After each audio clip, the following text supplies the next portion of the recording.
Thanks, Captain. And thanks, Officer Lolita. It was excellent. I just learned that you're traveling so much 2,570 nautical miles to Australia and going through the equator. It's very hot at the equator virtually, and it's also very hot in Goa. So I thought we need to just keep in mind I've learned that new word, polywogs need to know. And I thought I'll just tell you how to remain heat safe because we just need to remain heat safe at all times. The Met Department, time and again, uh, announces some alerts. You have a yellow alert, little more than that becomes an orange alert, and more than that becomes a red alert. And so we need to kind of respond to this and make sure that we stay safe, heat safe. That's what we need to be. And how do we stay heat safe? H reminds us, no prize for guessing this one.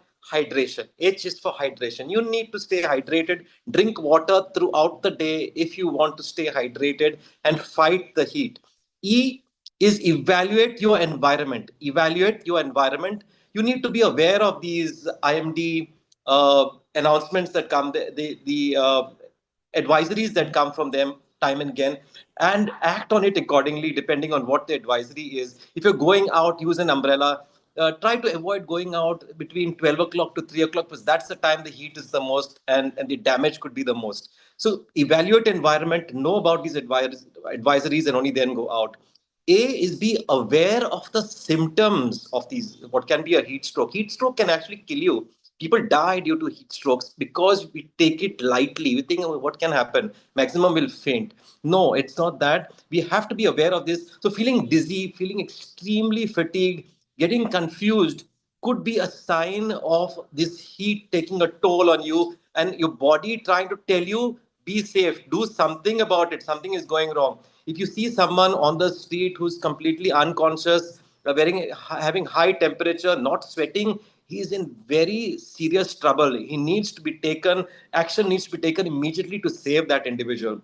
HEAT, T tells us to take breaks. So even if you're going, take breaks, go in some rest in some places which are cool so that your body can acclimatize, and then you can carry on with your travel. So that is what heat tells us. Safe, S, tells us to stay away from parked cars. So very often, because if you're having an elderly person with us, we don't want to take them shopping. Say we tell them, okay, you sit in the car and we'll just do the shopping and we'll come back, or go and meet somebody and come back. But that could be dangerous because the temperature rises quite a bit. So keeping children in the car, keeping elderly people in the car, keeping your pets in a car could be very, very dangerous to them. The heat could take its toll and they could have a problem because of the heat. So be very, very careful about that. A tells us to wear appropriate clothes. So wearing black absorbs heat. So you're going to feel even more hot. Wear lighter clothes, white and lighter clothes that will reflect the heat and the light, and you'll feel cooler in lighter clothes. So dress up appropriately when you go.